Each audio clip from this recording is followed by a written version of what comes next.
चांदपुर गांव सोया हुआ था, हरे भरे भारत की गोद में बसा। ये गांव जैसे समय से अछूता था।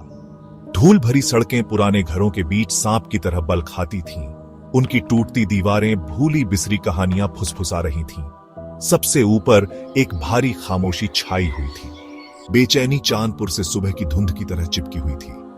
ये पत्तों की सरसराहट में थी, हवा द्वारा साझा किया गया एक राज। ये गांव वालों की सावधान निगाहों में था, जिनकी आंखें प्राचीन डर को दर्शाती थीं। और ये गांव के बीचों बीच सबसे ज्यादा महसूस होती थी, जहां बरगद के पुराने पेड़ पहरेदारों की तरह खड़े थे। उनकी उम्र से टेढ़ी मेढ़ी शाखाएं आसमान की ओर पंजे की तरह फैली हुई थी। उनके घने साए में परछाइयां नाचती थीं। धीमी आवाज में किया जाने वाला एक भयानक बैले। स्थानीय लोग पेड़ों के बारे में धीमी आवाज में बात करते थे। उनकी आवाजें डर से भरी होती थीं। ये परछाइयों की जगह थी। वे कहते थे, जहां आत्माएं भटकती थीं और अंधेरा छाया रहता था। चांदपुर अपनी सारी सुंदरता के बावजूद अपने दिल में एक राज छुपाए हुए था। एक राज जो हवा में फुसफुसाता था, खुलने का इंतजार करता था। प्रिया शर्मा चांदपुर में सुकून की तलाश में आई थी। उसके लिए शहर में बहुत सी दर्दनाक यादें थीं। हर एक उसके दिल को चुभने वाला एक तीखा कांटा। उसके मंगेतर की अचानक मौत ने उसे दुख के सागर में खो दिया था। वह संयोग से चांदपुर पहुंची थी। इसका नाम शांति का वादा कर रहा था। गांव के बाहरी इलाके में एक पुरानी हवेली किराए पर लेकर वह इसकी पुरानी दीवारों के भीतर शांति पाने की उम्मीद कर रही थी। हवेली भव्य होते हुए भी एक अजीब सी खामोशी में डूबी हुई थी। धूल के कण धूप की हल्की किरणों में नाचते थे, जो भारी पर्दों से आर पार होकर आती थी। हवा भारी थी, गीली मिट्टी और भूली हुई चीजों की गंध से भरी हुई। प्रिया गूंजते कमरों में घूमती रही। उसके कदम ही खामोशी को भंग करने वाली एकमात्र आवाज थे। ऐसा लग रहा था जैसे हवेली खुद अपनी सांसें रोक रही हो। मैं यहाँ शांति की तलाश में आई थी, लेकिन लगता है किस्मत के कुछ और ही मंसूबे हैं। गांव वाले बरगद के पेड़ों के बारे में डर और श्रद्धा के मिश्रण से बात करते थे। बुढ़िया औरतें, जिनके चेहरे पर समय की रेखाएं उभरी हुई थीं, ने प्रिया को इसके पास जाने के खिलाफ चेतावनी दी, खासकर अंधेरा होने के बाद। ये पेड़ राज की बातें करते हैं, ऐसे राज जो तुम्हारी रूह चुरा सकते हैं।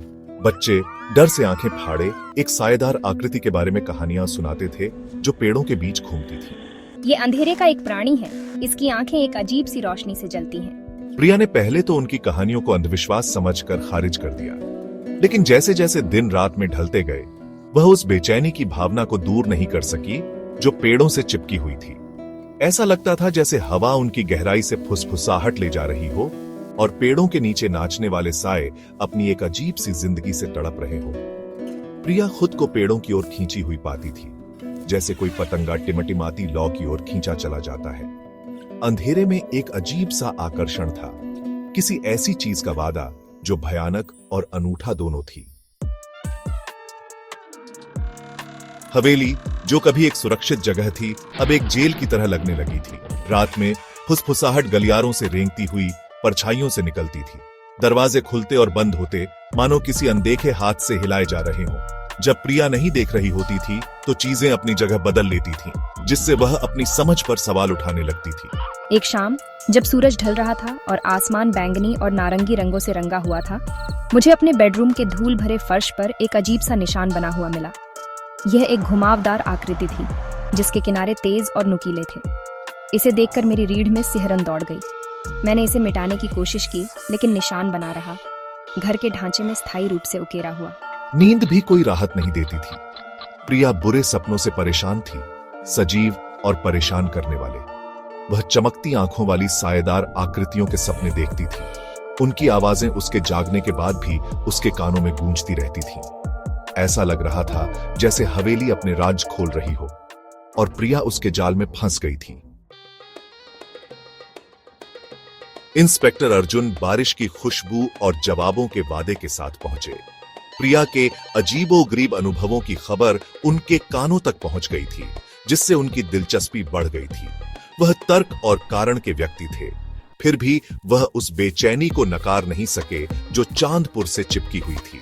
मैंने फुसफुसाहट, हिलती हुई चीजों, रहस्यमय निशान के बारे में बताया। उनकी चुप्पी खारिज करने वाली नहीं थी। यह एक ऐसे व्यक्ति की चुप्पी थी जो ध्यान से एक पहेली को जोड़ रहा था। और भी लोग गायब हुए हैं। इस गांव में रहने वाले लोग जो पेड़ों की ओर खींचे चले गए और फिर कभी नहीं दिखे। उन्होंने ज्यादा कुछ नहीं बताया, लेकिन अनकहे शब्द हवा में भारी थे। बरगद का पेड़ सिर्फ फुसफुसाहट की जगह नहीं था, यह आत्माओं को निगलने वाला था। अर्जुन के आने से थोड़ी उम्मीद जगी, लेकिन एक भयानक एहसास भी हुआ। प्रिया सिर्फ परछाइयों से नहीं लड़ रही थी, वह एक ऐसे अंधेरे का सामना कर रही थी जो पीढ़ियों से चांदपुर को सता रहा था। घड़ी ने आधी रात का समय बताया। हर घंटी खामोशी के खिलाफ एक हथौड़े का वार थी। प्रिया सोने में असमर्थ अपने बेडरूम की खिड़की पर खड़ी थी। चांद पूरा और चांदी जैसा नीचे गांव पर एक अजीब सी रोशनी डाल रहा था। और फिर उसने उसे देखा। बरगद के पेड़ के किनारे पर टेढ़ी मेढ़ी शाखाओं के बीच आधा छिपा हुआ एक आकृति खड़ी देख रही थी। यह लंबी और पतली थी, इसका आकार अंधेरे में डूबा हुआ था। मैं कोई चेहरा नहीं देख सकी, लेकिन मैं उसकी निगाहें खुद पर महसूस कर सकी, ठंडी और अटल। मेरी सांसें रुक गईं, मेरा दिल तेजी से धड़क रहा था। डर मौलिक और सहज मुझ में छा गया। आकृति गतिहीन रही, एक बुरे सपने का साकार रूप। फिर जितनी जल्दी यह प्रकट हुई थी, उतनी ही जल्दी यह परछाइयों में वापस विलीन हो गई। प्रिया जमी हुई खड़ी रही, उसकी आंखें उस जगह पर टिकी हुई थीं जहां आकृति थी।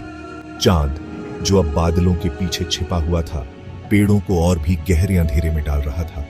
लेकिन प्रिया जानती थी, एक ऐसे यकीन के साथ जिसने उसे हड्डी तक ठंडा कर दिया था, कि वह अकेली नहीं थी।